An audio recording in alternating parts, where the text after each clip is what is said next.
battery. Not a whole lot for $199. Checkmate King 2. This is White Rook over. You got your sound check. Everybody sounds good so far. We are live. I'm muting our second screen over here. Getting ready. Okay, boys, get ready here. We've got a big show to do tonight. 3, 2, 1. Welcome into DroneNation for May 6th, 2024. The DJI Avata 2 versus the DJI Mini 4K. The battle of the drones tonight or whatever.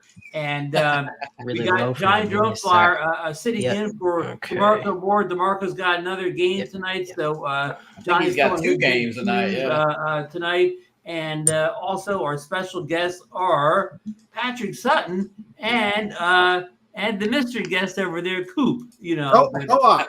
That's how you spell co-op, right? Well,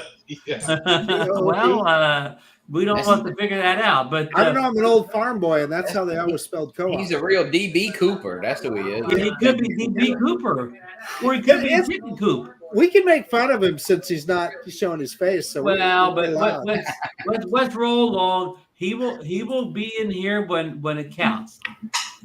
So I could hear everything you guys said. He was right. Don't screw with me. Notes.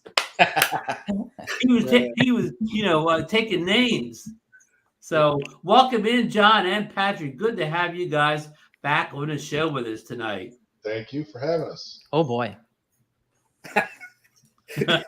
You can tell John's enthusiastic. Yeah. Well, we're gonna get them all wired up here in a second, but I do want to send out our condolences to Mark Fisher, who recently lost his beloved mother. So your thoughts and prayers to you, Mark, and your family. Let me add to that a little bit, Ron. Our friend Johnnie DroneFlyer is with us tonight. Absolutely. One of his neighbors that he has known for 40 years passed away as well. And Johnny, I know that hit you pretty hard. And I want you to know she walked every day, these 2 ladies, and she had a brain aneurysm, and that I say that was it. But yeah, I miss seeing her already. But hey, you just when you see somebody every day, or hey, speak to your neighbors and speak to your, hey, just interact with your community, because they could be gone in a second. You never know. Very true. All right. Well, we'll give it a kind of a little moment of silence here. Okay, here we go. We're going to come back in. We got a new drone alert tonight. Everybody ready for a brand new drone? I think Marcus kind of leaked it last week over here, but it's out now. The Holystone HS900, a new mini drone that rivals some of the features that found on the DJI Mini 3, is currently selling over at Amazon.com for $469. I watched Jim Quadcopter 101's full unboxing review this weekend, and who did a really good review of that drone? Who did? Alien Drones.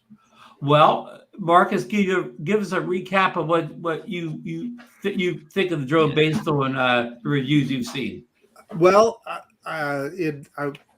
Holystone has said they're going to send me one, so I'll know more. I'll know more then. Mm-hmm. However, my understanding is it is a twin to a Wakera mini drone. I can't remember the model number of the Wakera, so it's essentially that same drone rebranded as Holystone. It looks like it works okay. It is a 250. It is under 250 grand drone, correct? It's a mini drone.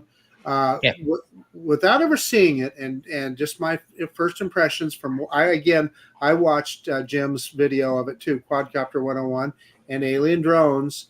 Alien Drones had some range issues with it. He got out about 500 meters and he would lose signal. I don't know, a mini drone, how far do you need to fly it? I think it was rated for, was it 3 kilometers? Something like that. Yeah. So it's not as advertised. The other thing is I didn't see it in Jim's video, but I definitely saw it on the video that Alien Drones posted, some little micro shakes in the video. But then also the video, overall video quality. And of course we don't know what their settings were or like I don't know how Jim. I didn't check to see what the resolution that Jim uploaded, but the video, I'm going to say it looked kind of bland to me, but I concur from just watching Jim's video. Just it may have been an overcast cloud. And Jim tried to play with the resolution at one point to brighten it up, and it didn't really help all that much. You know, it seemed like it lacked dynamic range more than it lacked exposure. But the other thing is the price. It's just not going to sell at $469. And actually, the list price is like $599 with something like a big percent off should get it down to $469. I think this is a good time to get out what I call the DJI pump, because what drone do we know is a big competitor to that quad right now on price and performance? What can you get? Well, it's it's right here. There John. you go. There, that's it. The Mini 4K. The Mini 4K. I mean, look, I took a look at the same videos you guys did, and then I looked at the price and I was like, why would anyone buy this when you could just get the Mini 4K, which is basically the Mini 2? And like, I just don't see why anybody would waste their time with that, unless for some reason you didn't want to buy DJI. Right. Totally agree, John. That thing had to be $299 or lower. Well, absolutely. Let's add to that. You could buy the Potensic Atom for $299 if you wanted all those features. If you wanted waypoints and tracking that drone provides, you could buy that Potensic Atom. Yeah. Yep. Hey, there's a reason why. There's a reason why DJI gets what they get. It's because they just seem to beat out a lot of what's on the market. And now, John and Marcus too, you have to take into account the Holy Stone drones are all priced a little above what they should be because they're sold on Amazon and they're easy to return and send back. You pay for that, security of if you get one and you don't like it, you just send it back in 30 days. Holy Stone is really good about that. You got to admit, they stand behind their products with refunds, etc. If you buy a DJI on Amazon, are you not able to return it, or is there some kind of like restocking fee? No, it's easy. It's easy to return. I think you can return it. Especially no restocking. Definitely no restocking fee if you like it didn't fly it or something, or yeah. Okay. The only thing I'm adding, maybe if it's all kind of comes back all banged up, maybe there's a restocking fee, but not if you just change your mind or. That's fair. That's fair. Holy Stone does have a little bit of tech support, but not to the level that you would get with DJI, but they do. Right. Like if somebody has a problem, they'll try and help them out. And how much is it, Marcus? Right now it's $469 on Amazon. I don't know if they sell it anyplace else. I have the official DroneNation affiliate link in the chat. If anybody wants to click on it now, I don't recommend you do. we know what we do recommend here. We know what we do recommend. I love that, John. John, we know what we do recommend. What do we want here? If you have this drone, please use our link. Yeah, John comes with props, man. Yeah. Ron, all you got to do or Patrick, have you seen anything about this drone or looked at it at all? You just said a couple. Like I watched Daily Drones video today, and I'm looking at that, going, "Why would anybody pay that?" When you could go buy the Mini 4K / Mini 2 for half the cost or a third of the cost. It just doesn't make any sense. Now they have all these follow me features and all that stuff, but really, how often do we actually use that stuff? I mean, when they make a video about it, Patrick, you make a video and then you never use it again like that. You fly it. So it's like the Potensic Atom. I mean, how well do they actually implement these little additions that say the DJI doesn't have? Well, they work pretty good, actually. I can answer that. I've been through it all. Their little intelligent flight modes and so forth, they work pretty good. Good. You may not have a straight horizon, and the drone may not fly right up it. The camera may not be good, but the quick shots work. Wait a second. I didn't think we were talking about Femi. Yeah. Well, we can talk about Phoebe. We can. They got a Phoebe on sale right now. This is number 9 on the list, guys. The Phoebe Mini 3. Our good friend Richard SB 73Q. He pre-ordered as soon as he could, and he reported to us his drone has shipped, but due to a Chinese holiday, got off to like a slow start or a slight delay, but they assured him that it has shipped. Even though I don't think his tracking shows any movement, but that's well on the other hand, so let me get out your pump again, John. Yep. On the other hand, when the day that this was introduced, I ordered it that morning, and it was in my hand by that evening. You gotta love that. I mean, Yeah. we need that Amazon pump, right? They give a double pump on that speedy delivery. Yeah. And we do have to mention that you could. The only two places in the U.S. you can order that drone from is Amazon.com and Best Buy. And some people, I think, picked it up at Best Buy the same day. Yep. Right. Or I may be getting confused with the Avata. No, Best Buy. No, excuse me. We need to retract that, Ron. Best Buy. A lot of people were saying that they went into Best Buy and they said, "Well, we won't have it for 7 days." It said like I think I was thinking of the Avata too. Yeah. Well, I'm not going to walk it back like the politicians do. Yeah. I hold you in contempt. I'll pay the money on the way out the door. Ron, everybody's making comments about no glasses. So hey, Ron. Yeah, it's really weirding me out. Hey, that's why I'm not highlighting the comments now. I can't see any. I can't see the comments. Where are the comments at? Hey, here we go. Hey, we all go. Yeah, here, let me loan you these, Ron.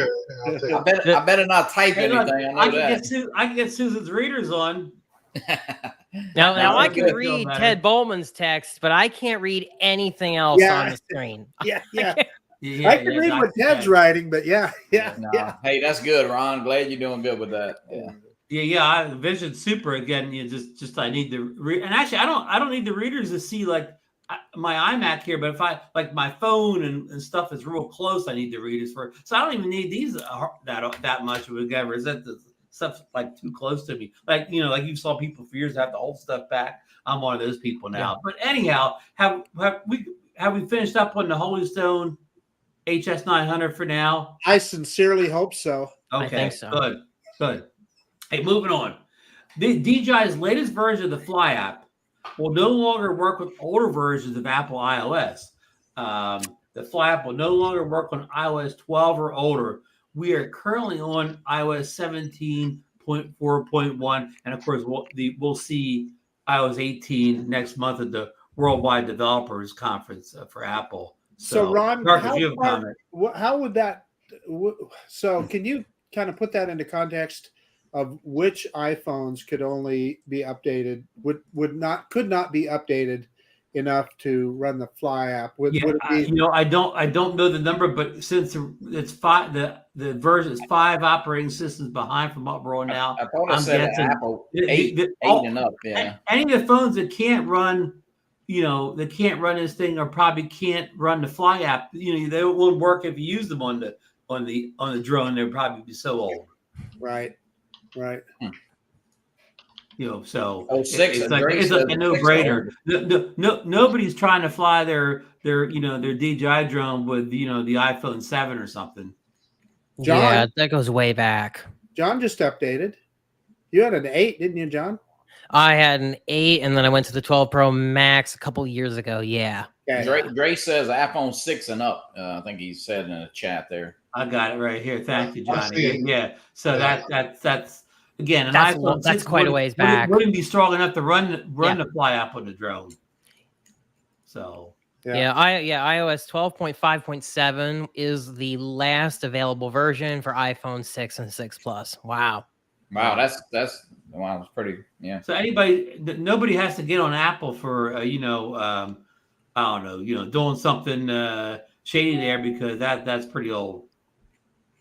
Hey, Apple has one of the things about Apple phones and tablets is Apple puts out a long software cycle for their phones. I mean, you can expect at least 5 years of software updates. It's not like a lot of the Android phones where you might get a few years and then you can't get on the latest version of Android. Like Apple really does extend the life cycle of their hardware for a long time. So it kind of pays when you make the hardware and software. Right. Hey, I want to give the panel a heads up. Lon Dennard is in the chat, and all that stuff we were saying about him earlier.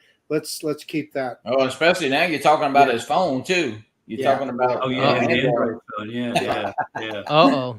He's got the John double Flint in whammy. the chat too, and he says I should put on my goggles 3. You know what, John? Last week I was in real trouble because I had one good eye that fixed the one bad eye, so it was really hard to see. But if I put the goggles on and adjust the diopters, I was crystal clear then, or whatever. So that is true. You know, that was the only drone I could have flew last week, but it rained and it was high wind all week, so I didn't get to fly anyways. But here's Adrops Media says Android till I die. Let me go right to story 4 because it kind of relates to what we're talking about. Apple iPads. For anyone who still uses an Apple iPad as their flight screen, and many do because they like to prefer the bigger screen, DJI has an event tomorrow, May 7th, when they will announce updates to much of their tablet line of devices. There's no word or guarantee that the iPad mini will be updated, but it probably could. And there's even hints out there that the iPad Pros will get the M4 chip, which hasn't been on anything yet. So that'd be brand new. But anyhow, anybody looking to buy an iPad, you know, to fly their drone with, don't do it until after tomorrow's event. Well, I know one individual in our chat that I'm sure is going to be paying close attention to that, and that's Ted Bowman. He exclusively likes using a full size iPad. So tablet. Yeah, I'm laughing at Lon's comment there. Yeah. Go ahead and put them up, Marcus. I'm way behind. I'm not sure I should. It's not ready for prime time. Hey, he likes his only 2 years of software support for his Android phones. That's all fine. He just buys a new phone every couple years, so I'm sure that works for him. So John, that is exactly what happened to me. Well, let me put John's up there again, Ron, real quick. So it's so true what they say about the iOS ecosystem, isn't it, John? What you like I tell my work when I was a working man, they gave me an iPhone, and you just get sucked in. You really do. I'm not even an Apple guy, but I mean, I like my iPhone. It works. Used it for years. Well. It does fine. It plays nice at Windows. Yeah, it all works. Together. I can chat on this. I get it on my Mac. I get it on my watch. That I do wish I had on Windows, but I can keep track of myself with my little AirTag things. Yeah, you know. So if I lose my wallet, I can find that. You're right, man. Once they get their tentacles, well, here's the most important thing right here. Let me put this one on the screen, and that's just a fact. Your Apple Watch is becoming, for us old guys, it's important. Yep. Interesting. Hey, we're turning into the Apple show here. John, do you have an Apple pump? Unfortunately, no. But we can move on to the Apple iPad rumors, though. Probably a good time to jump into it, right? Yeah, I mean, I don't know a whole lot to say. Again, you know, the M4 chip rumor, that would only be in the top, the pros. But the one thing I find interesting, they think they'll make the iPad Air with a 12.9 screen. So if you want a big iPad, you don't want to buy the Pro, you'll be able to get the Air, you know, with that large screen. I think the Air is rumored to have an M2. So, I mean, this is just people talking. But they said the M1's too fast, makes the iPad too fast for what it could do. So in other words, the M1, it's already in the current iPads, is all more horsepower than they actually need. So the M4 is really not going to do that much for you. That's what the big Apple channels tell you. So anybody, I use an Apple iPad, you know, a Pro, not the most recent one. I have a Mini, but I don't have the most recent Mini. I have an older Mini that I used to fly a lot of drones with, but I tend not to do much drone flying with my iPad Mini more because of a lot of built-in screens that are out now. It's when the screens started coming out. Yeah, that kind of, but it's nice with people. I know Matty does it. I think Captain Ray uses an iPad, so a lot of people do. Yeah. I want to point out that Lon makes a fair point that Samsung now does offer 5-year software support for their phones. So I admit I did not know that. That's pretty cool. That is wonderful. Yeah, but you got one every 12 months, so he don't need the 5-year. Yeah. I think we're just kind of joking. I mean, Android's great, Samsung great, Apple, all the equipment today is good. If you buy some cheap knockoff Android phone, it's not good. But if you're buying a Samsung or whatever, all the stuff's good nowadays. Yep. So Nah, Apple for life. Android.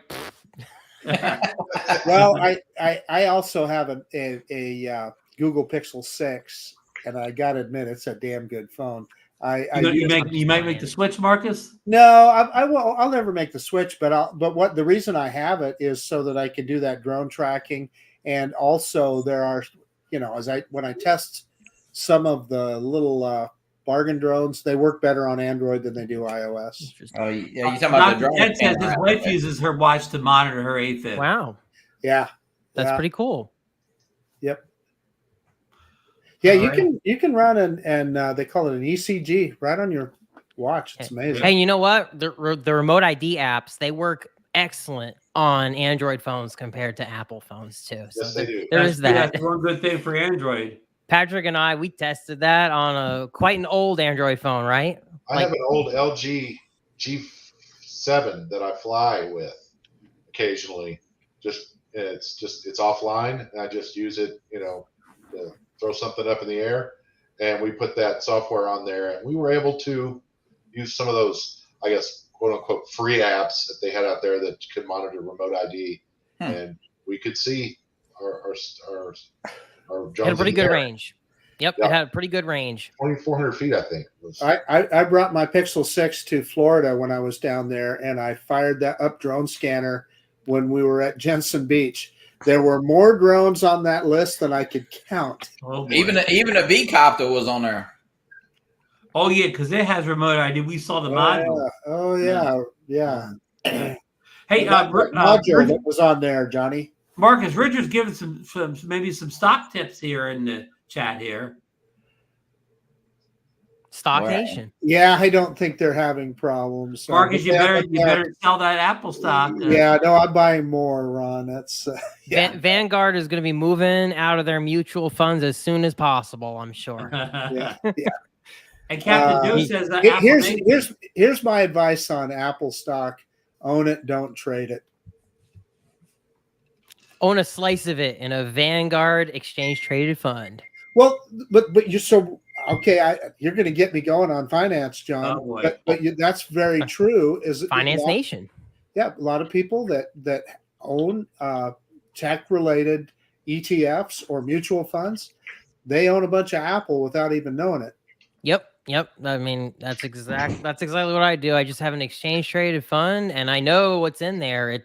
And Apple is a huge part of Vanguard funds, but this is a whole rabbit hole that we could go down. Captain Raven said Apple Nation. So, folks, we don't have any more iPad questions, right? We're moving off Apple now before we get ourselves in hot water here. Okay, here's another good story here. Rogue drone pilot alert. Stephen Sutton, our good friend, the flyby guys, has a new video out, and I put the link down below here where you can go watch his video out where he talks about a drone operator being jailed, you say, for putting airline passengers' lives at risk with a DJI Air 2S. The pilot in question was flying at 7,700 feet, and they got that from his telemetry above jetliners and directly over airports. At one point in the video, Stephen shows he's looking down at the big jet passenger airplane flying underneath them. So, and he kind of even put it out there in social media that, hey, come get me or whatever. And they did come. And they did. Yeah. That's in China, by the way. And they didn't mess around. They put him in jail. Yeah. Obviously, it was hacked. I mean, as far as the getting that high, it's Stephen. Yeah, he did. He said they had to hack the software that get higher than 1,000 meters or whatever. Yeah, that's crazy. Yes, Stephen. 1,000 feet. Did you guys see any of this video yet? Go. I have. Yeah, I watched it this afternoon. Yeah, it's crazy. Yeah, it's crazy to be that high. Stephen will be on our show Wednesday night, so it's just coincidental. Oh wow, that'll be nice. Good show. Yeah.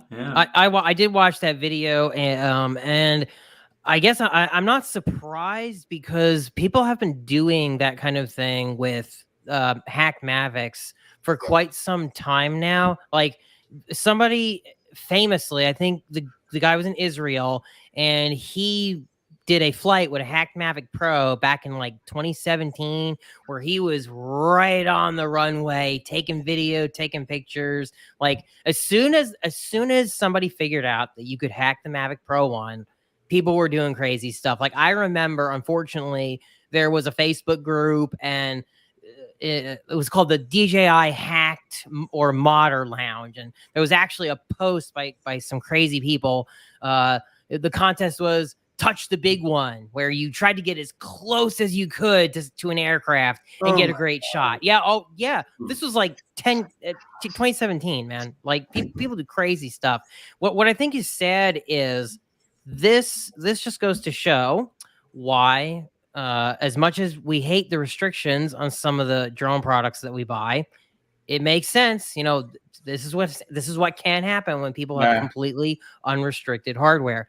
The other thing is, I'm disappointed that more and more of these incidents are being proven. Like this used to be something that for the most part we were like, that nobody saw that. A drone can't be at that height. A pilot didn't see that. Like now we're actually getting more and more proof of events like this, and it's definitely concerning, unfortunately. Yeah, John, about a year ago, remember somebody said they saw a drone out the window, and the pilot got like ridiculed, and they said, "Man, you didn't see no drone outside." It turned out to be a goose, though, didn't it? Johnny? There are a lot of there was a lot of false reports, but now, like John said, with the way people can, it's just not outside of the realm of possibility. That's the thing. It's we can't say there's no way you saw a drone at 12,000 feet. Well, you can't definitively say that. You can't definitively say that. Nope. Right. That's the problem. Yep.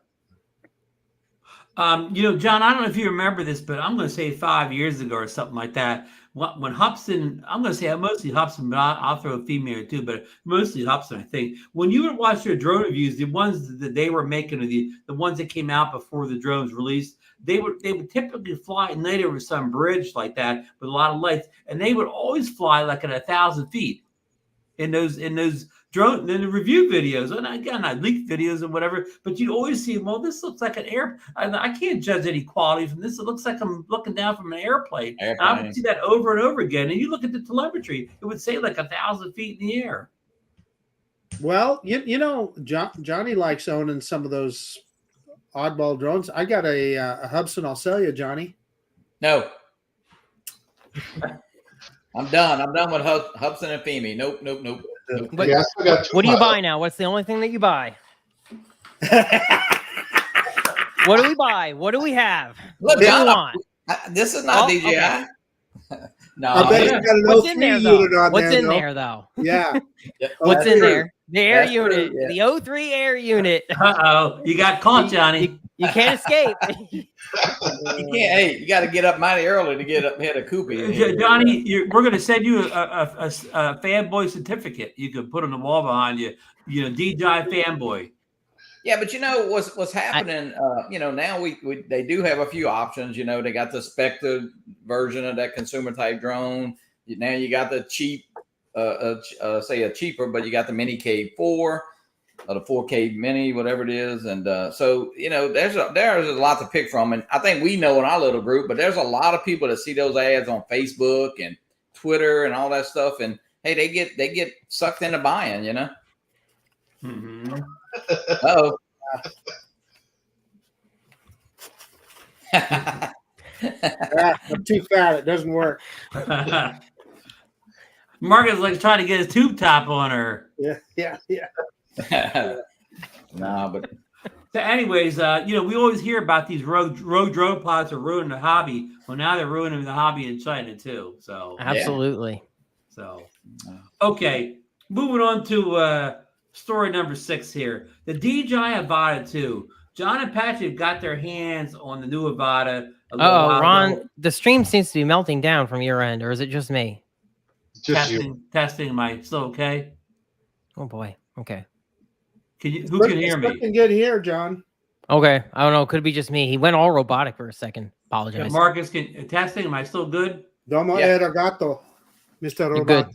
Okay. You're good for me now. Let me start over. DJI Avata 2. John and Patrick got their hands on the Avata 2, and they will share their thoughts, on this much talked about update to the Avata 1, including the Goggles 3, Motion 3, and even I put DJI Controller 3 here or whatever. So There, Marcus is showing off here. So, John, take it away here.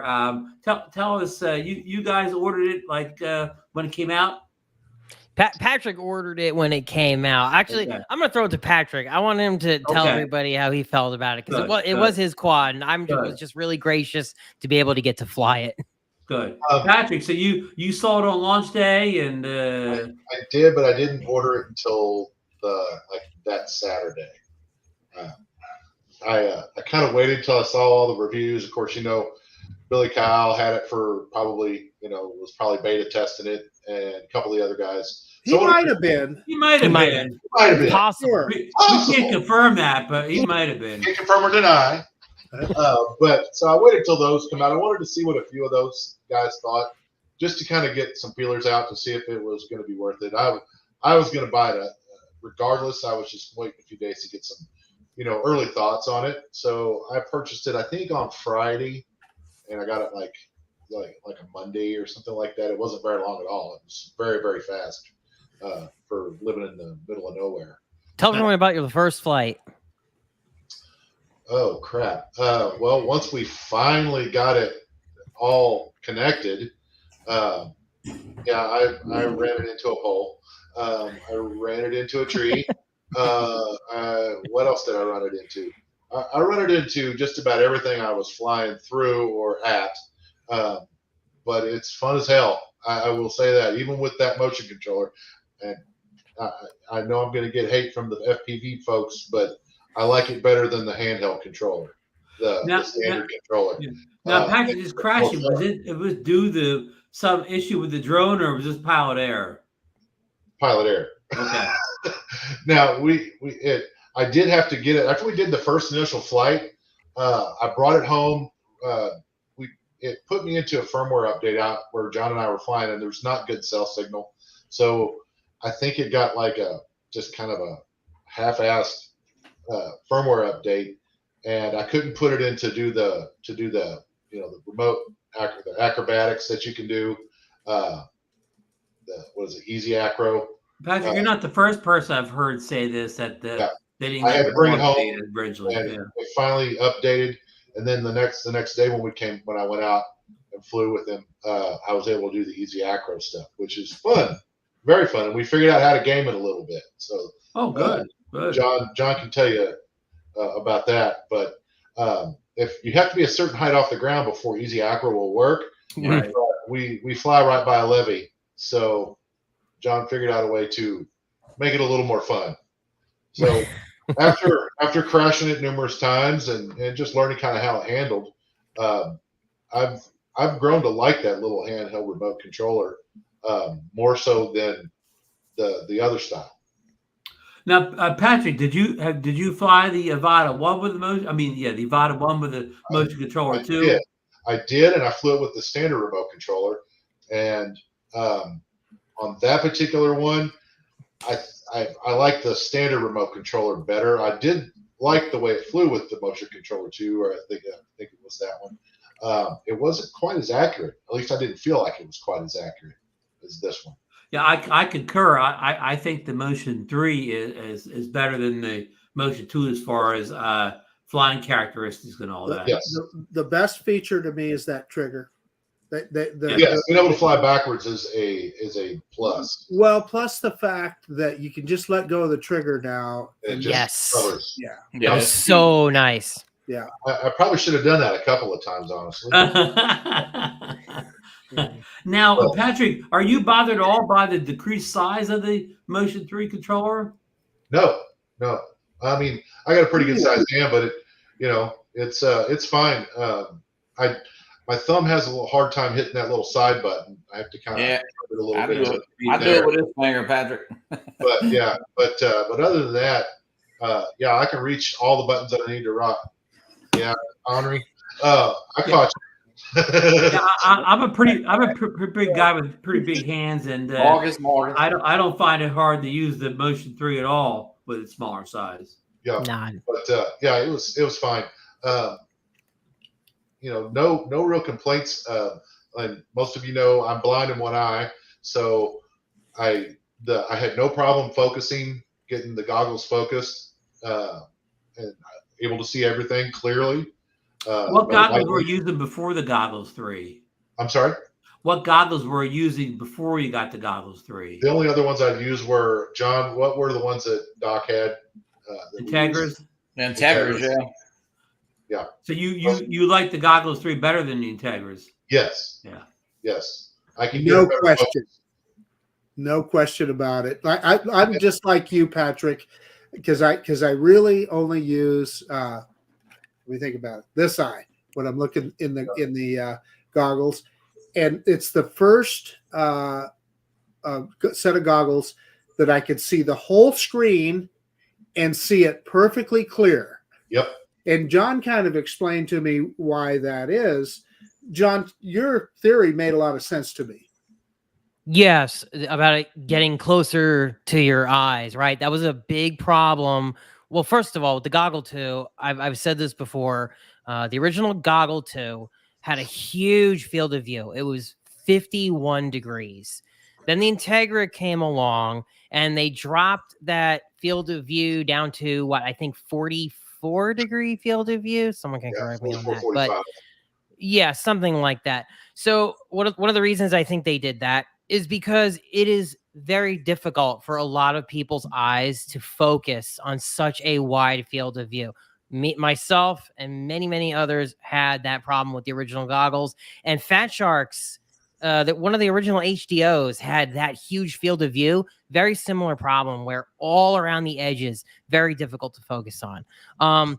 It wouldn't be so bad if you could have gotten your eyes closer, but with the Goggle 2 design and even the Integra, there was no way to get your face any closer to that thing without hurting your nose or your cheekbones. There just wasn't anything to support it.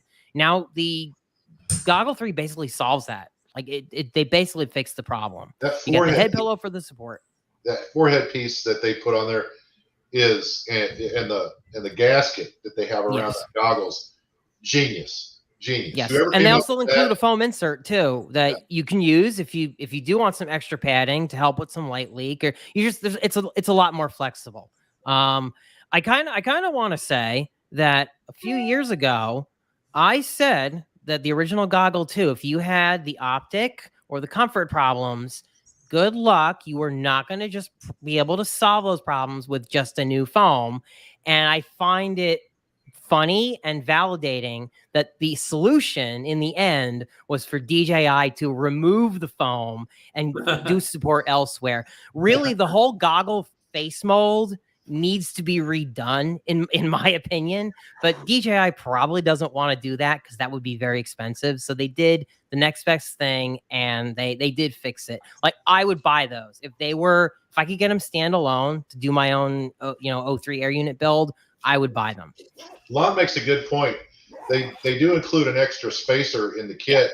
If it doesn't fit right, you can actually put that in there and help adjust. Do we know anybody's used that extra piece yet? I haven't heard anybody that's used it. I haven't needed it. Someone left a comment on my video that I did, my reaction to Goggle 3, that they did use that spacer. That for them being too close, it didn't work out. So, Cool. Yeah, it's a more flexible goggle. You can do a whole lot more with it. And they took what was great about Goggle 2 and what was good about the Integras and then put it all into one. I found it really strange that the Integra didn't have the diopter adjustments. That was really annoying. Yeah, you had to change the little the lens. Yeah, that was weird. Patrick can comment on how annoying that is every time we're at the docks property and we're fumbling around with the Integras. Yeah. It's fine if you're the only ones that are going to use the goggles, but if you want to share them or anything, it is a pain in the ass.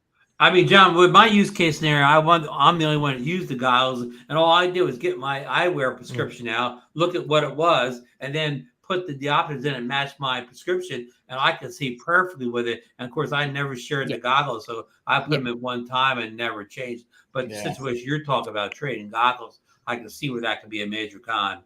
Yeah, and it's also nice too to just dial in your exact. It's so setup. easy. I mean, you're gonna get the best clarity that way. Yes. I mean, I only have to do one side. Oh, That's yeah, true. yeah. Well, but Yeah. you know, well, of course, I still have both eyes, but they're vastly different. So, It is. believe it or not, I can use one eye or the other in those goggles. It works. It's a Oh. way different adjustment, but it works. Yep.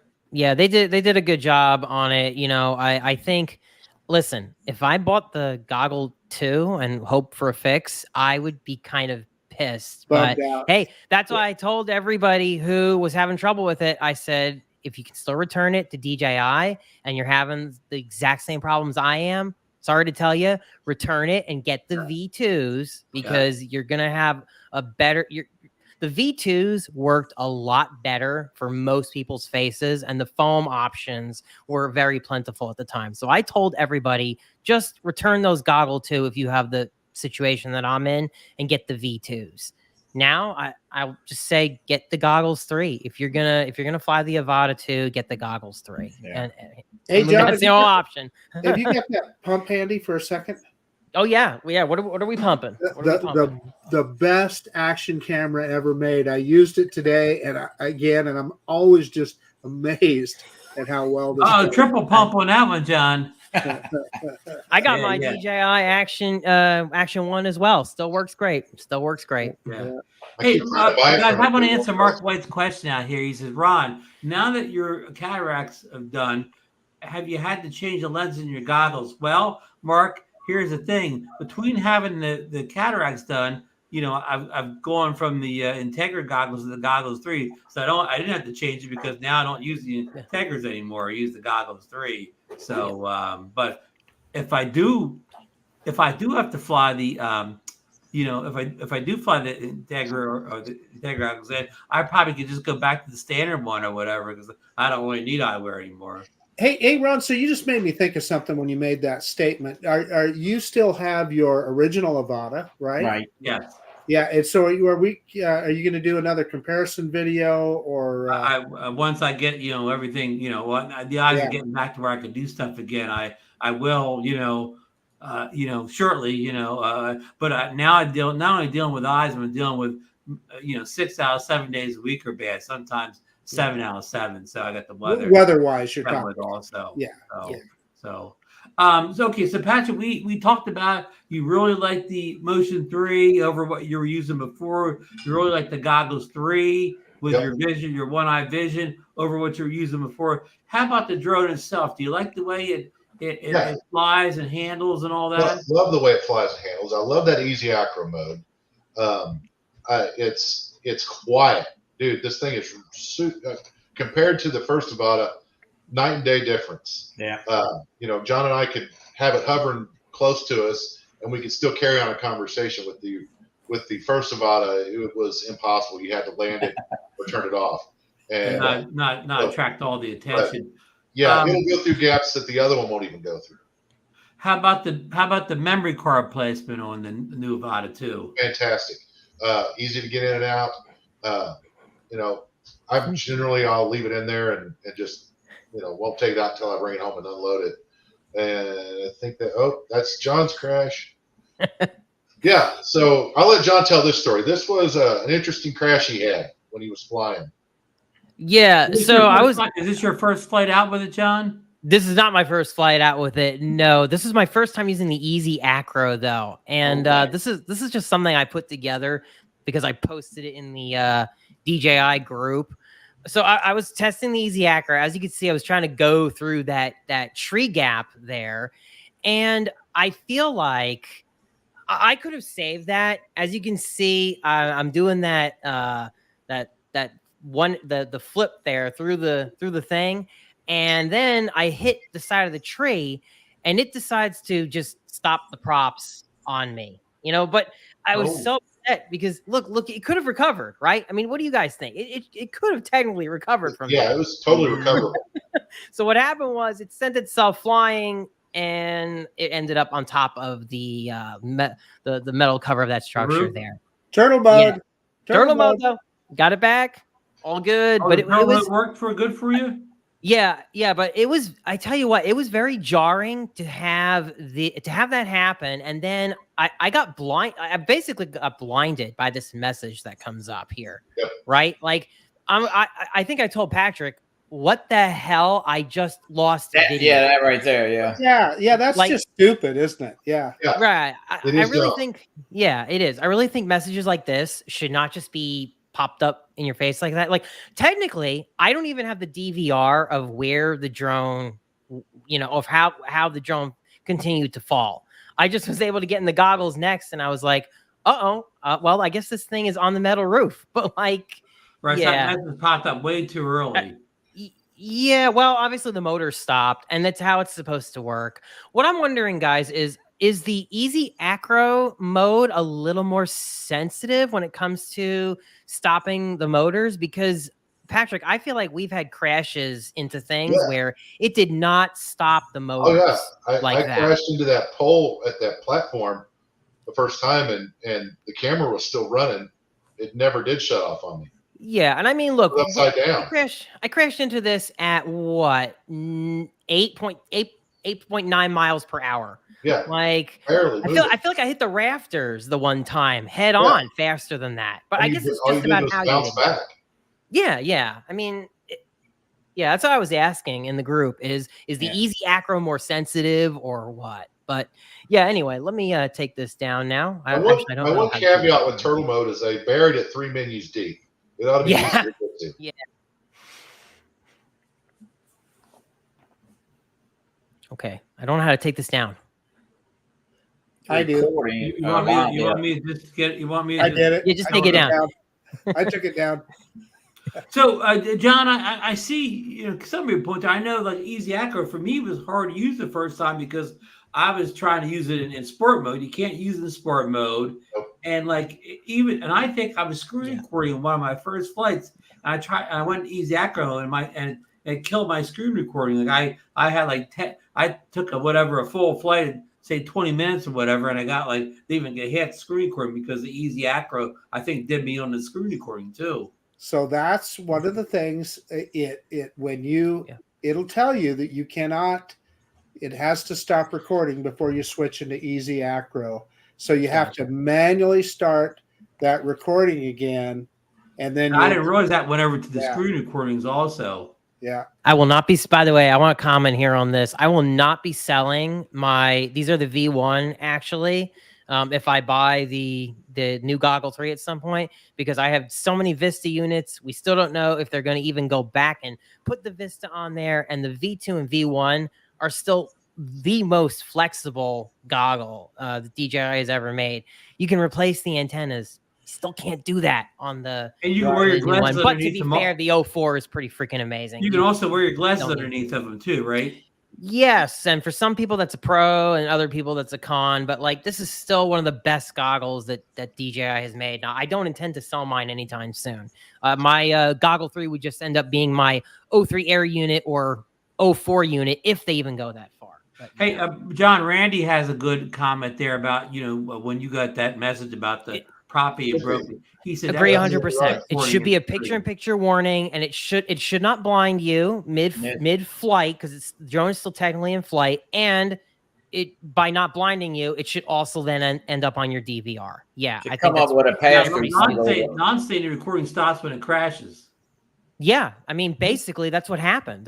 That message comes up and it stopped. It stopped recording. Even in my goggle, we had no DVR. That was from my goggle DVR. Just listen, imagine if you were if I was a little higher up and something like that happened, I might not have gotten I wouldn't have gotten the crash on my DVR is the way I see it. And then it could be more difficult to find the drone or whatever. Yeah. Right. Hey, I just don't like it. Just want to mention, speaking of the Avata 2, Tanya Gale just entered the chat, and I was her VO last Friday on her first flight with her Avata 2. And how'd she like it? She liked it. She was raving about it. Yeah. Yeah, it's one of the funnest drones it's one of the few drones lately that I've actually was excited about getting. Yeah, how many times can you get a better camera? And, just to me, it's just like incremental updates. This thing was the first one I've been excited about in a long time, and I'm glad I bought it. I didn't have any buyer's remorse this time. I was happy to give DJI my money this time. Hey, And, Patrick, what are you impressed with the video quality upgrade with the new camera? Yep, I like that. I like the ease of being able to get it in the air. Once we got it all kind of ironed out, once I got back home and got all the firmware updated like it was supposed to be correctly, it flies without a hitch, man. I mean, it's just so easy to throw the goggles on, get it in the air, and get going. And I can do, the easy acro type, acrobatic maneuvers that you get to do is all I ever really wanted. So I'm quite happy with being able to do that, and I don't have to go through months and months and months and months of flying to get to that point. Crashes, a bunch of crashes. Crashes a lot, breaking stuff. I can just do it right now. One more comment: the see-through through the goggles. I can't remember what they call that feature. Pass through. Don't bother. It is so much easier just to lift your goggles up a little bit, and it messes you up more than it helps you. It's also slow to switch into. Like when I did it first, I was like, "This isn't working," and then I realized, "Oh wait, I had to wait." Ron, tell him your story. I've only ever got to the work once tapping it. I just hit the button on the Motion 3 and do it. But that doesn't help you if you're using the standard control. But Ron, Ron was postulating that he would tap it and then it didn't change. So he would tap it again, and that would just simply shut it off. I was like turning it on and off, and almost the same motion. Yeah. So, I mean, I have a little bit different take than Marcus. I mean, it's all expectations, and I don't think DJI said if you expect that passing to give you like a super wide fisheye view of what's in front of you, which we would all want or whatever. Yeah, then it's not going to do you much good. But say for instance you had something in front of you, like you wanted to see who was calling your phone or whatever. You could see that real good holding it right in front of those things. Ron, I used it that way actually because I was trying to fiddle with the new Motion 3, and Patrick told me what you were saying, hit the something button, because I'm like, I don't know what button that is. So I tapped it and I looked real quick, and I'm like, all right, cool. Yeah, so, I mean, again, it doesn't have the use case that most of us hope for, getting a super wide fisheye look of everything around us. But if it was intended for you to look at things up close, it definitely fills that bill. But Ron, my point is it's clumsy. Just like what John said. Yeah, it's clumsy if you try to tap it. It's not clumsy if you hit the thing on the Motion 3, the button. Okay. Yeah, it's not what people hoped it would be. That's what I can say. I think it's a start of something that may be good in the future. Yeah. I think I have one gripe about the entire package, and it might be minuscule, but I had to use my own freaking chargers to charge everything up. Did they forget to put the power brick in your? There was no power brick in your package. Nope. Oh man! I sent it back. Yeah. That's a big gripe, man. But I know it's probably a money saver. But no, to your point, Patrick, I agree. What I like to do is when I have my bag, I like to know that I can just grab this thing and take it with me, and I got everything I need to fly, including to be able to charge the batteries or something. Right. So now, in recent years with DJI, you got to go, oh, okay, I better throw a power brick in there, otherwise I'm not going to be able to charge. Yeah. So, I mean, I know it's a small gripe, but it's a gripe. I grant you, Patrick, especially if you order a FlyMar combo. Exactly. You think it'd be including the FlyMar combo. I agree. You need to be taking out the standard kit or whatever, but the FlyMar maybe it should come or whatever. But as you guys said, that's a money. Not only is it a money saver, but a money grab if you got to add a 100-watt charger. They charge you $100 for or something like that. Lon, I know Billy is over your shoulder, making sure that you defend DJI at every turn. You don't have to defend everything they do. It's okay. It's okay to not like some things. Not read a book. I want to read a book with the goggles. What the hell's wrong with that? You could read a book with the goggles. I want to be able to read the manual so that I know what I'm doing. Yeah. And it would work well for that, Marcus. So, John, How- tell them how you game the system. Tiny whoops come with a charger. All of my tiny whoops have come with a charger. So Oh, that's a lot yeah, of FPV yeah. drones. They all do. They do. They come with a little USB charger. So, John, tell him how you game the system with Easy Acro.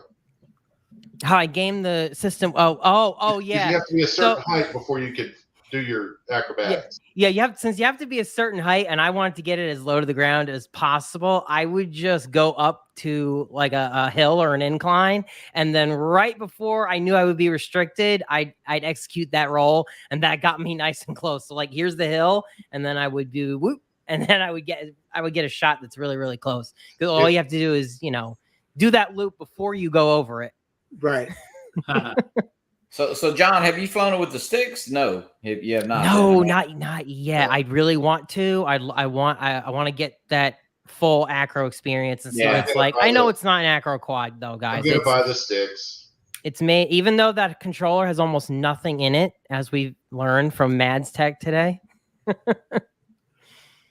So, John, we know you love the Goggles 3. They're your favorite goggles, and you're not a big motion control person, but you do like the Motion 3 for what it is. Yeah. I think it's listen, you can give that thing to anybody and they can start flying an FPV drone. So, I think it's pretty sweet. And it's also just, fun. It's relaxing. You're flying a drone like a fighter jet with a joystick. I know I'm just whatever. But yeah, it's fun. I'll expand on that a little bit, John. When I'm flying that drone close to the ground, it feels like a sports car, is what I always say. Yeah. And manual is not awesome. Ulan does not like manual. I really want to try it, and I wish I had gotten a chance to try it before the show, because I've heard that manual mode is not that great right now. So we'll have to see. Yeah, I know. Mads, I listened to Mads on that live. He said it flies like, dog crap. So to put it lightly. Yeah, I want to wait and try to fly for myself and see what it feels like. What's your impressions of it flying in with the drone, how it flies with the motion? Do you like the way it? Yeah, the motion controller is great. And like I said, and Patrick said, the little quality of life features that they added, like being able to just let go of that trigger and then it stops, so you're not like moving the drone all around. That stuff was great. Yeah, I'm perfectly fine with the Motion 3. And the camera on the Avata 2. Oh, the camera. Well, it's the mini the mini 4 camera, right? It's excellent. It's excellent. The Action 4, you could actually use that camera and not have a GoPro on board, honestly, and that's very acceptable footage. Yeah, I got something for the panel. So all this criticism of how the Avata 2 flies in manual mode, I don't think it's sold to be a great FPV drone.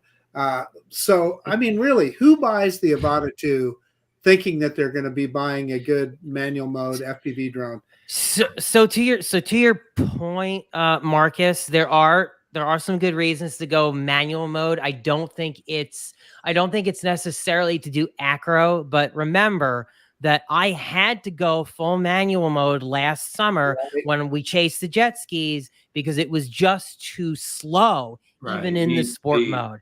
And I also needed full manual mode to get those shots the way I really wanted it. Like I didn't feel like I could get the shots using sport mode. That also could just be that's what I'm used to. Maybe if I played with sport mode more, I could. But either way, because of the speed, it just wasn't the option. I'm not going to get enough angle. And unfortunately, the sport mode in the Avata 2, it's not that much better. So, yeah, it's not an acro beast. I agree with you, John. I guess what I'm saying is if somebody wants an FPV drone, they ought to get an FPV drone. If you want to do full acrobatic stuff, sure. But it's nice to see what it could do, right? It's nice to see what it can do. I agree. Yeah. And also, you can do full acro with this, all right? And it's very similar to the Avata. And this thing flies great. In fact, flying the Avata 1 for the Fab Rats thing that we did kind of sealed my decision to end up going with this because I wanted a Cinewhoop that also left me with the option to do a little bit more manual acro if I felt like doing it.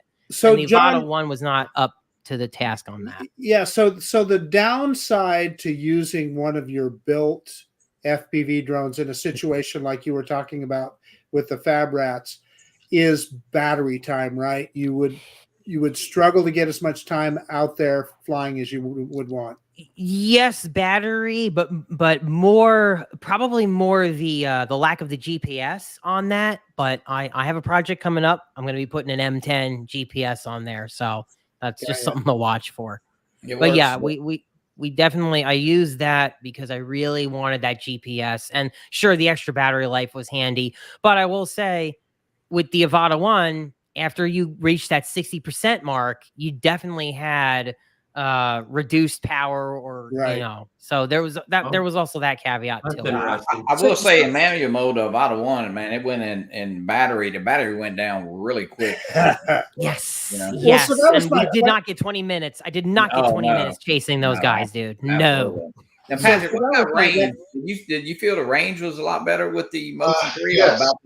We did just a kind of a I don't know, I wouldn't call it a range test, but we flew it out, and where we fly is exceedingly flat, and we took it out I think roughly a mile and flew it back, just straight out across the field and straight back, and never lost signal. It was strong the whole time.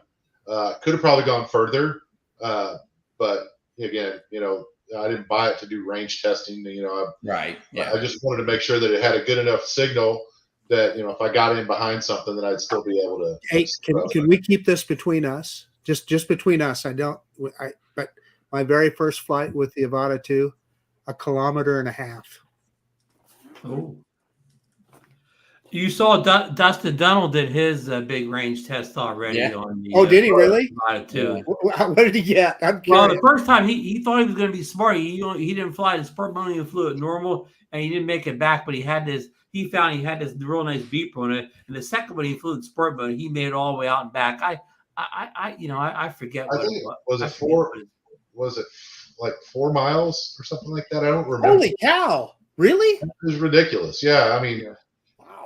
So much, that he couldn't get it back that first time. Of course, he's flying off the roof of his house with a clear line of sight above the tree line and so on. So, damn, that's such a crazy distance. I'd never fly any of my drones that far. Let's confirm that for next week's show, that range. We'll get Dustin on.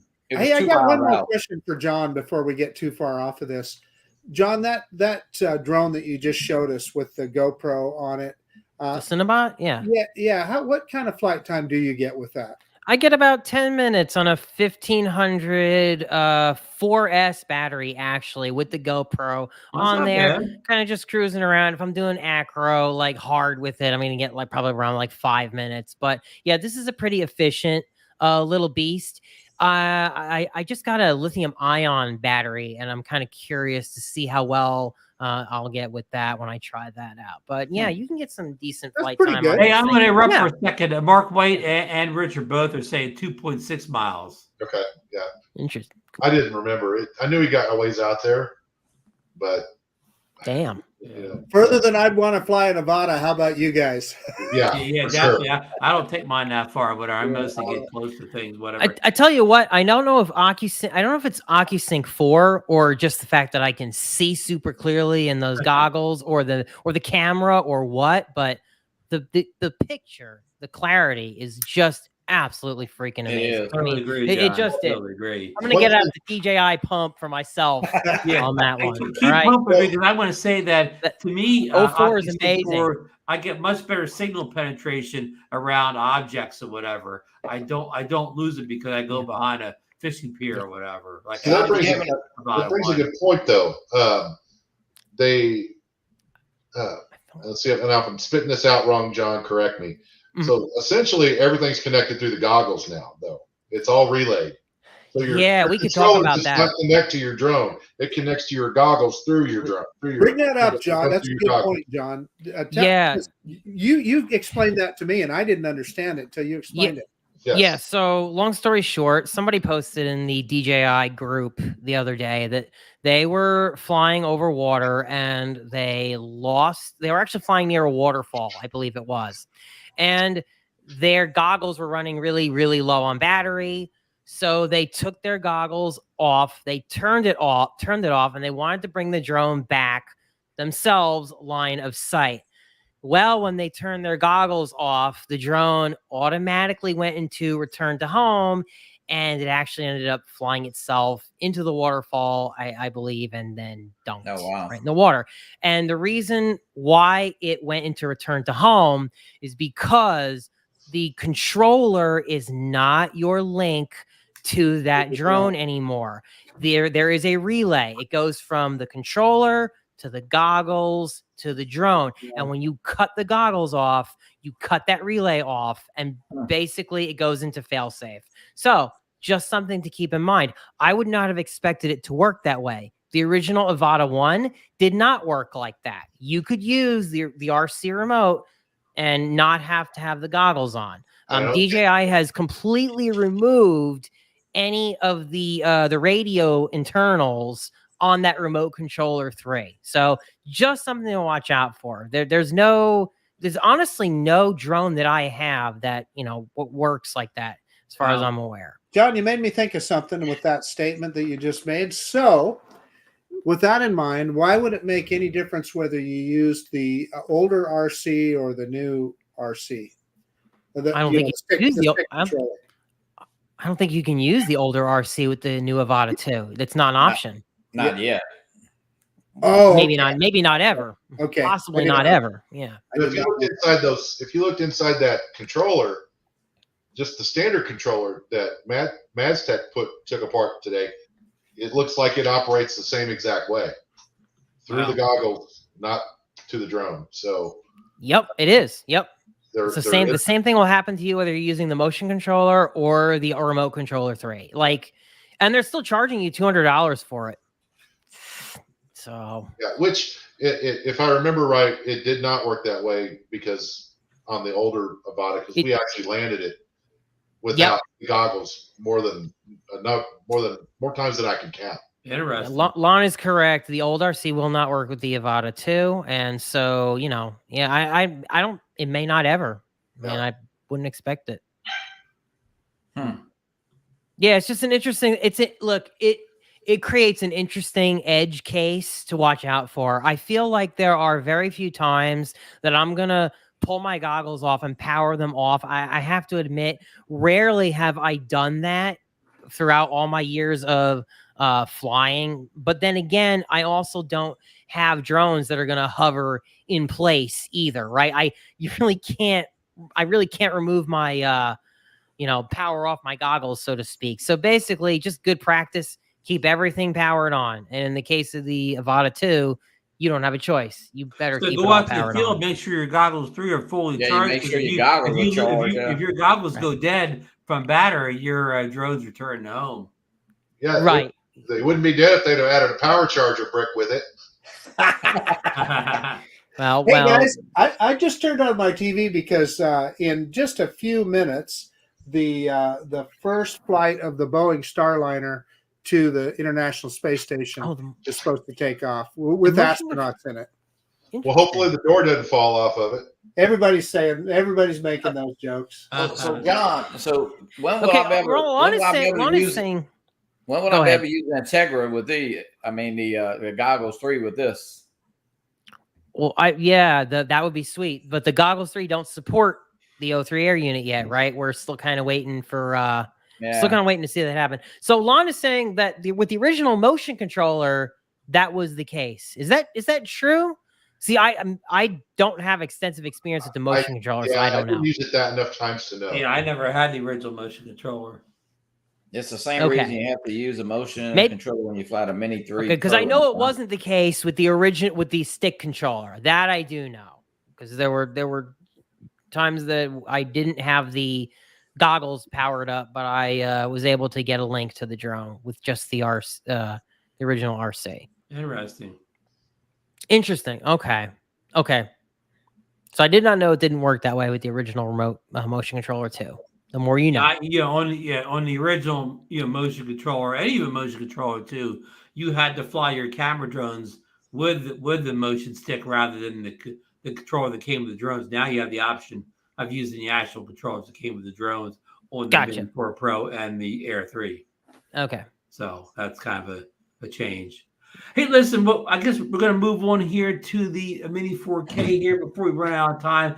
But real quick, I just want to end with saying to everybody, the audience and John in particular, you know, the Avata 2 is the first FPV drone that I've ever had that I actually look forward to going out and flying. Even with the Avata 1, I kind of liked it, but you know what I mean? Like, it wasn't really like I would always fly because I felt like I had to. I didn't really enjoy it, and a lot because I wasn't getting the camera shots that I wanted out of too. I would come home with a lot of like, low quality video too, which slowed me down. But I actually enjoy taking the Avata 2 out, like almost as much as my camera drones out, because I capture the type of video I want. The goggles are great. The DroneFly is great.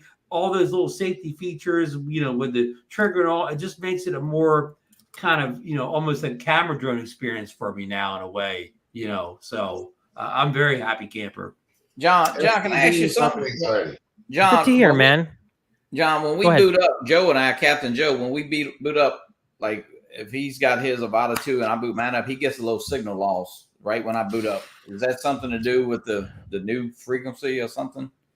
Well, so in general, when a quad is powered up, like there's a thing. If you're flying with somebody else, you're not supposed to power up because during that initial surge of a video transmitter, you can blow out, you can blow power onto all the different bands and channels, basically, as it then figures out what it should be on. You never got that on Avata, yeah.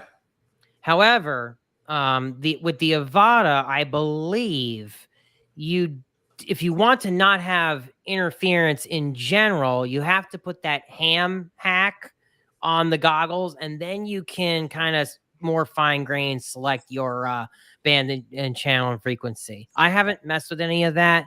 I think also you can force the thing to only use 2.4 gig, so you wouldn't interfere with, O3 air unit or Vista units.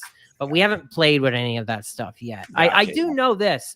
I was doing some follow behind at Doc Dodson's with his Avata 2, and if I got a little too close, my video was getting blurry. So I actually have to keep a distance from the Avata 2. So yeah, we have to play with some of those settings to see what works well. Gotcha. Although Patrick, I didn't have as many problems when I was following you, so I don't know what's different on his compared to yours, or if like when it started up, it just happened to choose a band or channel that was set up that was way too close to mine, or what? I don't know. We were fairly close to each other when we were flying down the straightaway, and almost bumped into each other a couple of times. Yeah, but not the docks though, man. I got blinded almost a few times, and I don't know if we have to take a look at that next time. But at least there's some options to change it. With the original, I tell you what, when I went to Minefield this past year, the situation with the Avatas was not great for other FPV guys who were also trying to fly at the same time. If there were two Avatas in the air, you were really risking it, putting an O3 air unit drone or a Vista drone up there. And analog, forget it. Those things were stepping all over everybody. And unfortunately, unlike the Mavics, they had no option to force 2.4 gigahertz. So I am glad that they have that now on the Avata 2. Nice. Just something to keep in mind. If you do go to a drone event and there's mixed camera birds and FPV birds, try to put your drone into 2.4 gig, because then you won't bother the FPV guys. Hey, Mike Wright said, comment on what you guys said here. He said Joe Fotolia put out a video of them doing a meetup a couple weeks ago, and they knows the same thing. You can see it in their video. A short video blip would flying the Avata 2 and starting up the Air 3. Interesting. Yep, that's that surge of power initially happens when you turn on a quad. And Marcus, we saw that in Florida with camera drones when we were flying on the Riverwalk behind the Best Western. That's true. This is why you don't plug in a drone at a meet or amongst friends. You call out plugging in, and if anybody's in the air, then they can say, "No, don't. I'm flying." Right. You always call out your plug-in. That's like the standard procedure because of that issue. Yep. Okay. Well, we're going to move on now to the DJI Mini 4K, the Ron Mini 4K drone that Marcus has so The Ron. Graciously named it after me. Well, the first one was named after Johnny.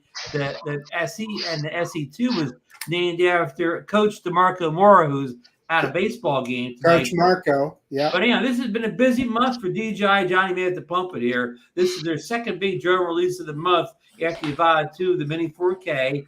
Now, Marcus, he had it last Monday, but he did not have flown it yet. It just came in. He did show it during the show, but he's had a chance to take the new drone out to the field now and put it through its paces, and he will give us his thoughts on the latest mini drone from DJI, and probably wrap all this into one conversation. And how, and because everybody asks us, how does the new Mini 4 compare to the older DJI Mini 2? We get to that when you want to get to it, but everybody asks that. And I did include the official DroneNation link for the Mini 4K drone, only to be purchased on Amazon and Best Buy in the U.S. Go ahead, Marcus.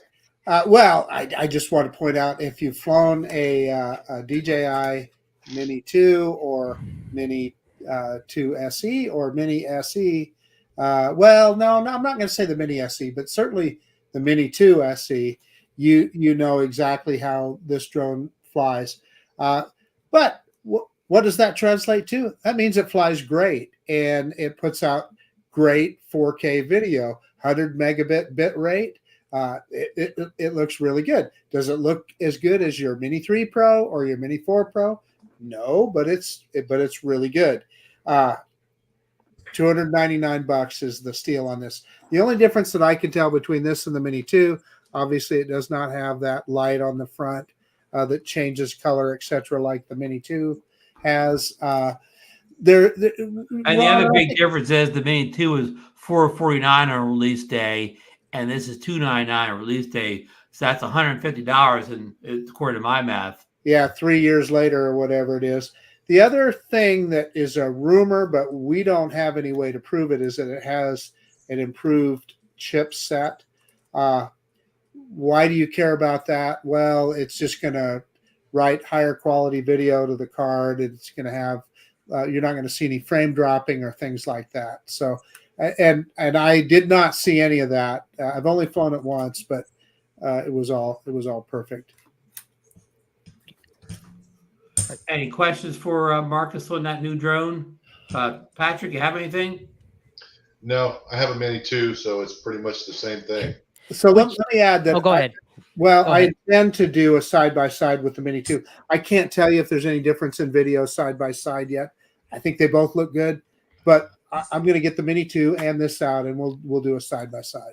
I mean, what do you think you're likely to get, Marcus, from doing that test? Because I mean, we've pretty much learned internally, as far as the camera, the hardware, it is the Mini 2. So I'm guessing you're not going to see much. Should be identical, shouldn't it? It should be. John's going to stop you. Lon's confirming in the chat that it's not a rumor. The new drone records at a higher bit rate than the Mini 2. How much higher, though? How much I higher? haven't seen that in the files. Like, Lon, I can tell you, I can go look at the files for both, and it's 100 megabit bit rate. So I don't. Interesting. I haven't seen that either, but it's interesting. I do want to ask maybe a controversial question to the panel, though. Yes. Given the fact that the Mini 4K is mostly internally the Mini 2, how do we feel about some of the promotion this time around that we saw on YouTube from influencers, almost hyping up that this thing was a completely new, amazing quad? What do we think about that, John? It is. I mean, I'm just telling you, the Mini 4 Pro, it's just the best mini drone ever made. Period. End of report. It's way better than the Mini 3. I'm just gonna. I'm not bullshitting you. I'm just telling you my flight experience with it. It's got electrolytes. It's got what plants crave. Exactly. Is that affiliate link? Okay, I'll shut up, but I have the joy of Hey, flying. let me 24 interrupt Pro, the show so. just for a second here. I think Ray Kelly in the chat is inviting John and Patrick to the South Florida Drone Meetup in 2025. I bet your Ray can get you a good number if you can commit early. That's awesome, Ray. I really appreciate that. Might have to take you up on that. Gotta see. SFDM always happens at a really tough time for me. Right. But 2025 is far away, so we will see about that. Yep. Yeah. But John, yeah, are you insinuating? I'm just being facetious there because everybody is out in the web that this is some that maybe DJI sent this drone out to influencers with orders not to mention me too during the filming of the video review. I kind of wonder, right? And we know they set terms. We actually learned last week on the show, Ron, that DJI will sometimes set some very interesting. John, you and I routinely paid $1,000 for our reviews, aren't we? Oh, of course. I mean, I was definitely paid for my glowing review of Goggles 3. $1,000 up front. But no, I'm serious. Used to pay us $1,000 for all those SEMA videos we used to make, right? Yeah, I mean, listen though, I'm serious. Like, it's not that the Mini 4K is bad. I think that's a great budget, entry drone. A lot of people are going to be very, very happy with that. But just looking at some of the videos that were put out, I'm just like. So I may have misunderstood what you said earlier, John. I thought you were comparing it with the Mini 4 Pro. No. Okay. Oh, I misunderstood what you were saying. No. The Mini 4 Pro is like. Oh, I thought you were being sarcastic about. No. I misunderstood what you were saying. All right, folks, I'm talking about people here tonight, but we're going to get straightened out now.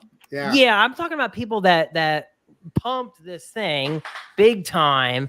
And then kind of didn't mention that, oh, hey, this is pretty much just a repackaged. It's a Mini 2. And which is fine. That's fine. But like people acted like this was a new, amazing freaking, like, I don't know. It's pretty bad. I just feel like some of the promotion was kind of they had a warehouse full of the same airframe left over. So they figured, let's just. I don't think that's the case, Patrick. I'm going to disagree with you, Patrick. I think what they wanted to do was still build a drone that's competitive with some of the other Hubsons and Femis, etc. in the world, and this was a way to do it. This is all technology that was bought and paid for a long time ago, so it allows them to amortize that out and sell it cheap. Yeah, and I mean, I don't care that. Like, I understand there was a new FCC filing and everything else for it, but that doesn't really mean that it's a quote unquote it's new internally. That brings me to a question. In practice, from practically speaking. That brings me to a question. The controller is named differently. It's the RCM1-1. No, it's got a C on the end. No. That's fair. That's fair. Yeah. What the Lon, I'm not naming names. It's just a question to the panel to see if anybody else observed the same thing that I did tonight. John's stirring it up again. Let me just say something. Marcus and I made a couple of videos. Now we made a video in the Mini 4K like about a night before it came out, and I think Marcus and I are clearly going out of the way to say that if you have a Mini 2, a Mini 3, a Mini 3 Pro, Mini 4 Pro, this drone is probably not for you unless you just buy every drone that comes out or whatever. But we clearly have let people know that this is not a step up from the current mini drones, such as the ones I just mentioned, whatever. So, I mean, but you guys don't count because you're not on DJI's payroll. You guys aren't getting $1,000 to do a video. We're gonna get our 1,000. I mean, we won't get our 1,000. You guys are honest. Tell them that. No, I'm just messing. I'll tell you why somebody that already owns a Mini 4 Pro or a Mini 3 or whatever would want to buy this drone, Ron, because it's $299. It's a drone that they can keep in their car at all times and just have a drone available. Very compact, Johnny, one that you could throw on the side bag on your Indian motorcycle and have with you. And Morgan, do you think it has something to do with the licensing to the Spectre drone that may be $249 or $259? I mean, bringing this drone down in price a little bit. Don't know.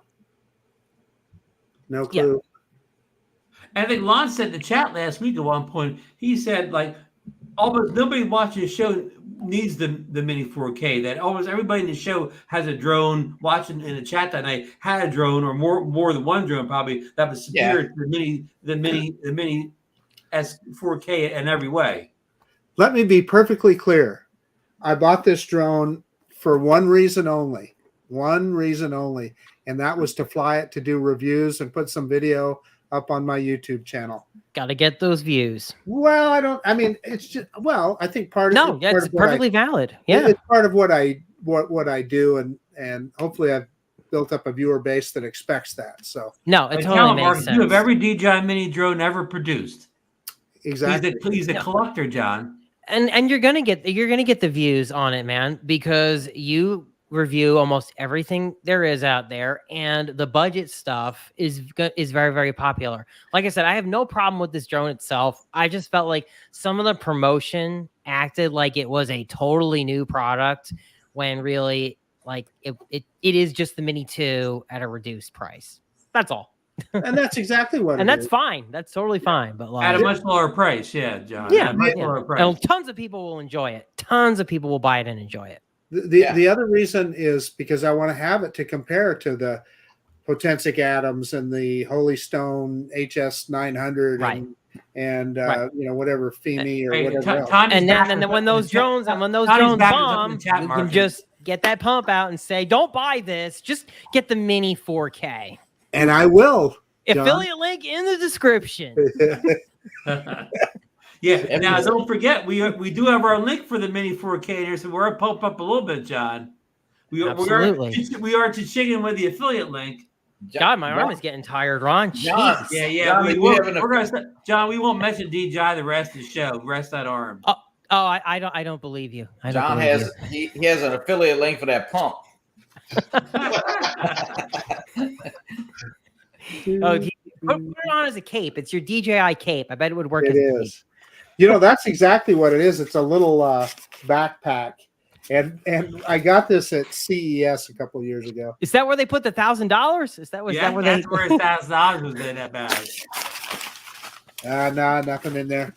Hey, I know I'm kind of late here, but I do want to send some thoughts and prayers out for all our friends in Texas. I talked to Mike Wright today. He's doing fine, but there's been a lot of flooding and bad weather in Texas the past couple days, weekend, that I know a lot of people have flooding issues. So thoughts and prayers to all our Texas drone flyers. Johnny, absolutely. John, you haven't got any of that bad Texas weather yet. No, we didn't. It showed on radar a good bit coming, but we didn't get anything here. It went south and kind of split up and went north, so we were good. Good. Yeah, also the Midwest too has been getting crazy weather. This was, I don't know if you guys follow the Storm Chasers, but yeah, I do.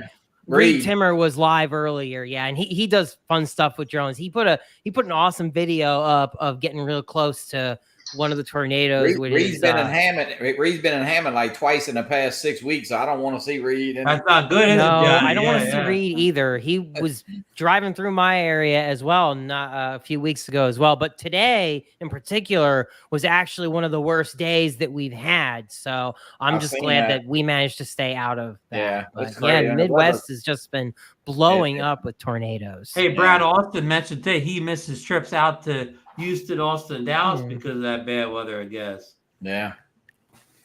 Crazy weather. Insurance is already a problem. We definitely don't need, I tell you, it's getting bad. So. Oh, Lon, relax. It's okay. It's okay. It's okay. Yeah. Actually, we're just basically repeating what the community said. You can go out to any social media site and everybody's attacking the poor Mini 4K because calling it a Mini 2 clone. I understand, but I don't. If you're not going to buy the drone or whatever, which most of the people doing the attacking have better drones, why do you even care or whatever? Why is it so important that Marcus and I talked about this video? Maybe that's the way they market in China. Maybe they, instead, in the U.S. it's more common for somebody just to mark down an older product and make that the budget thing, just mark it down. I said last year's product, whatever. But maybe in China it's more policy to, kind of like rebrand an older product and put out a lower price. It's all just marketing. Yeah, so to Ron's point, you can still buy an iPhone 13, right, Ron? Right. They don't go to the trouble of rebranding an old phone and selling it for less money. And I don't know why that makes sense in China, but maybe that's just the way it's done in China. Maybe that's a common practice. You rebrand an older device and sell it for less money. Where in the U.S., you just mark the older item down and keep selling it. Yeah. Hey, The Mini 2 you might have is a few years old. The batteries are getting old, and by the time you do all that, hey, you can just pick a new one up to keep in your car or something, So hey. And the good thing is the batteries are compatible. So if you have an old Mini 2 around, your batteries are going dead, you can buy a 4K and now plop them in your Mini 2 and keep on flying or whatever. Yep. Again, I just don't understand all the concern about the Mini 2 4K in the community. I mean, it's not even sold on DJI's website. It's their budget drone. It's not meant for the hardcore flyers. It's not meant for the people that fly state-of-the-art drone. It's basically meant for beginners or people graduating from an older toy drone type of thing. Exactly. Yep. That's why I was a smart ass and I said Marcus bought the Mini 2 twice. Essentially. Yeah, I mean, I had a lot of comments on my video. People would ask me what the difference is, and I'd say, no, it's a Mini 2, really, is what it is. Yeah, yeah. But that's not a bad thing. No, of course not. That drone is a spectacular little drone. Yeah. It always has. Hey, I just want to mention, and Mike put it in the chat, but evidently they've scrubbed the launch tonight, so I don't know why yet. But, was that launch it in Texas, Marcus? No, no, in Florida. Oh, so maybe the bad weather spread there. Here's Intel Maxwell Rotors is he's gonna stick with the Mini 2 until they release that Mini Pro with that 1-inch CMOS sensor. Will that still weigh under 250 grams? Yeah. Maybe. Yeah. People didn't be hung up on 1-inch sensors. I don't know. Yeah. Yeah. Why is a Mini K? The name Mini K is deceptive. See, Rich is calling it deceptive. I mean, technically, it can do it right, but yeah, don't worry about Richard. He has 20 drones that are better than the Mini 4K. He didn't need it. Yeah, some people have said that DJI is smart. They call it the Mini 4K, and it creates this confusion between the Mini 4 and they think I don't know. And Bill Grace asked the question, Marcus. He says, "Why is the Mini 4K only sold in the U.S.?" Let me correct that a little bit for Bill. It's also sold in Europe. Yep. But in Europe tack that onto his question. Why is it only sold in the U.S. and Europe? North America and Europe, and our friends in Canada are part of America. North America. Yes, that's true. So it's sold in Canada, the U.S., and Europe.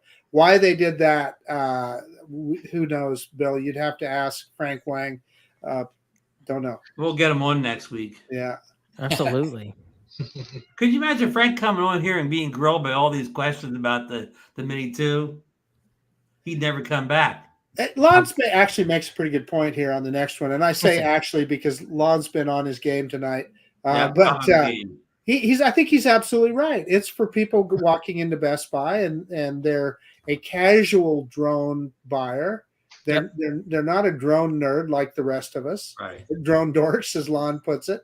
I'll own that. Hey, can we steal that name? That sounds like a good name for a channel. Drone dorks. We're all drone nerds here. Drone dorks. Yeah. We're all drone nerds here. We obsess over specs. The drone was not made for us. Absolutely. I agree with that. Marcus, you've made the point before too that this drone is a good drone for like a Costco or Sam's Club, like an end cap, especially around a holiday. Yeah. Yep. They'll sell tons. I'm sure we're going to see 1 million of them, right? You know we will. Yeah. They will sell tons of them, and they will make lots of money off of years old hardware. Right. Exactly. Absolutely. Right. It was amortized out years ago, a couple years ago. Yep. And they'll get a lot more. Got a lot less returns from their customer when that end cap has the no-name drone on it. Yeah.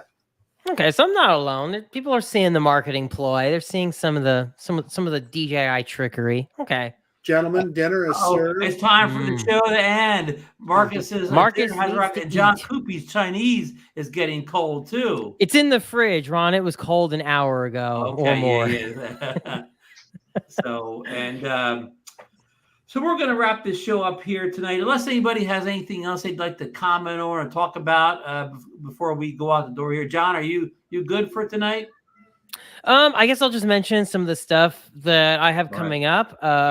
So Ron, Patrick, and we got that Start RC case, and we got some Start RC filters. Excellent. We're gonna be doing some pumping for Start RC pretty soon. We got a little review coming. I saw you put up a video on that thing today. You liked that case. I did and Johnny did the review a couple days ago. That's Johnny. You I think had the first review up. To be honest with you, I call the real banana case on because it holds both controllers. It holds the motion. Here comes Marcus stomping on our Start RC with his fancy Freewell. Filters, you go with Freewell. I'm just saying. Hey, Marcus. Well, not all of us. Hey, hold them up.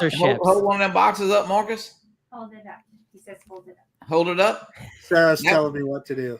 Is there $100 in that box, Marcus? You got $1,000 for this review. That's got my name on it right there, I think. Yeah, it says Johnnie DroneFlyer on there. I want to see the NDA that Freewell made you sign for that. Yeah.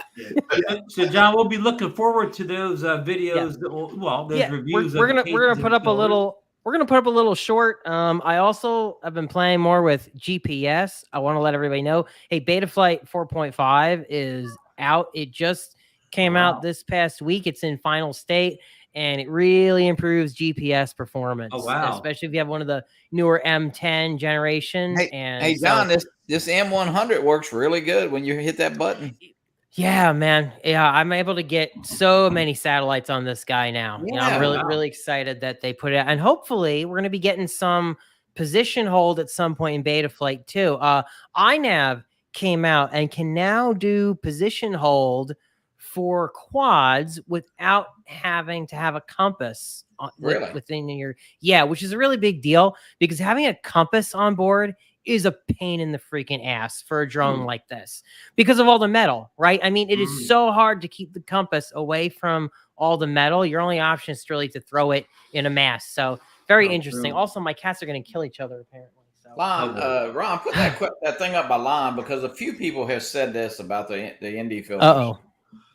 I got the KF filters. Let me know if you can put the gimbal cover on with a filter installed. Okay, I saw the KF filters available on Amazon, but I did not order them yet. I'll let you know, Lon. Interesting. Yeah. So, he means the Freewell he wants you to check. Okay. Yeah, no. Well, I don't or any of them. I'm sure it's what he's saying. Hey, oh my God, I almost forgot something too. Go ahead. Look what I finally got.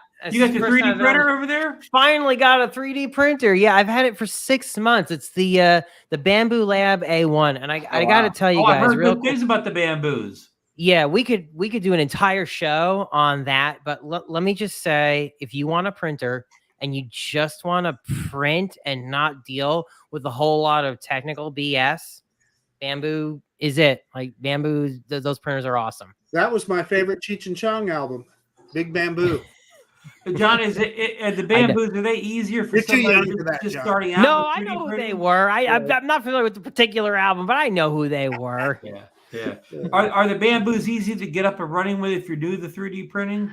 Yeah, it's as close to an appliance as far as 3D printing goes. There are other easy to set up printers. Wow, my cats are killing each other. Holy crap. Do you guys hear that? Yeah, I heard it. Yeah. God, man, I don't know. They must be hungry. But anyway, call that Chinese. Yeah. Well, anyway, we could talk about bamboo all day long, but that's for a whole nother show. Either way, we'll maybe do like some kind of a 3D printing show sometime. A lot of people are getting into that now. So, John, thank you very much for joining us today. God get you back soon. Johnny, you have a big appearance come up this week on Wednesday night, don't you? You and Captain Ray have a big guest appearance coming up. Steven Sutton from the Flyby Guys. Hi, Marcus. Steven Sutton from the Flyby Guys. He'll catch us up with what he's got going. And then 2 weeks from tomorrow, Wednesday, we have Billy Kyle. So, oh wow! But aren't you guys making a guest appearance on another show this week? We are, actually on Coast to Coast Drones Wednesday. Yep. After your so you won't have much time between shows. Not much. No, we stop about 30 minutes before Bill gets started. So yeah, we'll have a little break. And it's going to be a South Florida drone meetup recap show. He does. He wants to just kind of recap and kind of go over some stuff. I know, we talked about it the first couple of weeks after, but it was a great event. And, Ray got some hotel news the other day. They're going to honor the same prices they did the last 3 years. Oh, they're going to freeze the prices. Okay. 4 years in a row at $139 a night. So not too bad. There you go, Patrick and John. You can split a room only like $65 a head or something. There you go. There you go. And I will be back this week on the show. I'm back from my eye surgery, so I'll be on there. We're proudly wearing my South Florida Drone Meetup T-shirt. Yep. So thank you. Thanks for filling in tonight, Johnny. For absolutely, our good friend DeMarco, who's out there at the baseball diamond. DeMarco's, he's got a couple little sluggers there. He's going to be rich someday when he gets those guys in the majors. I sure hope so.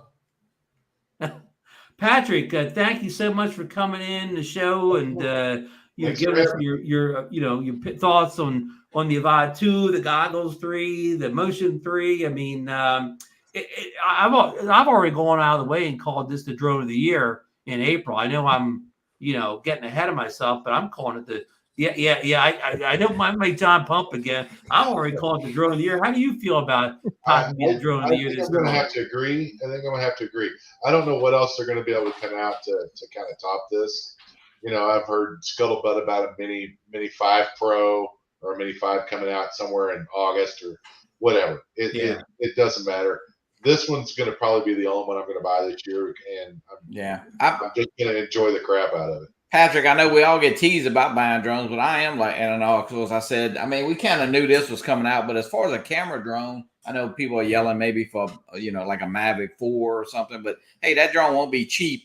And this drone actually went down in price, with what they did. And everything I think people asked for, they did this drone, the easy access for the SD card, the camera, the noise, the props up.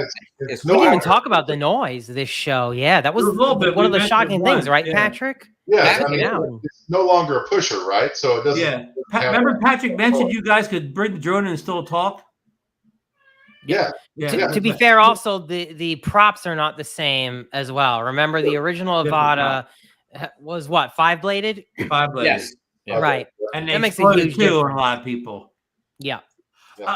Johnny, you make a good point. I don't think DJI's ever had version 1 to version 2 that they fixed so many things. You know what I mean? I've never seen the improvement from a V1 to a V2 on a DJI drone like this before. They went above and beyond. I don't really know. Don't pump. Yeah, I don't really know if anything that we really wanted that got left off that I could really. I mean, the battery is more balanced. The Avata 1, you had to walk around with it like this upside down. Top heavy, yeah. I'm gonna rain on the parade a little bit. Are any of you guys concerned though about how the frame is? I mean, the original Avata, the frame, you have to admit, was pretty easy to replace. That is not looking so good with this Avata 2. I mean, some people say the Avata 2 it doesn't take a crash as well. Well, John, what it is it's a split frame. This whole top would come off and the bottom would separate. So that's what's kind of If I crash mine, Johnny, I'm just going to send it to Joe Fotoleo. He'll fix it. $99 for 2 years and $29. Hey, it's not worth trying to take apart. That's true. That's fair, but I still think I still wish that the same repairability on that, ducted frame was moved over to the Avata 2, but I guess we'll see. We'll put that on notes for the Avata 3, John. More repairability. Yeah. It's definitely a step back. We've already got their list going for him. Yeah, it's definitely a step back. So, okay, folks, I know we went a little overtime. Thank you so much for everybody in the chat that joined us tonight. You guys have been supportive. Great questions, great comments. Love you guys. I'm glad you're still supporting the show she's on. And thanks for Marcus for all he did for the show tonight. He's eating a little dinner there, but he was a big part of the show too. Whatever.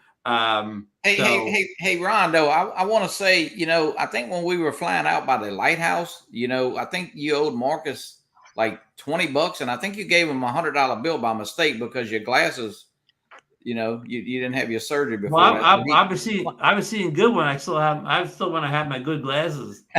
And you guys are accusing Cuppi of stirring stuff up. Yeah.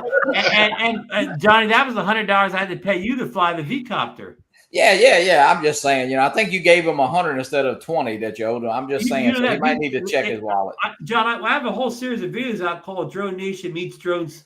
DroneNation meets drone seekers, and I just put version 5 out. In fact, but no drone seekers were in this one. But Johnny was with the V-copter, and Johnny, that was the second most successful of the 5 episodes so far. The V-copter is fun. I love the V-copter. Hey, and Dustin Dunnell, he took it out. That was his. So hey.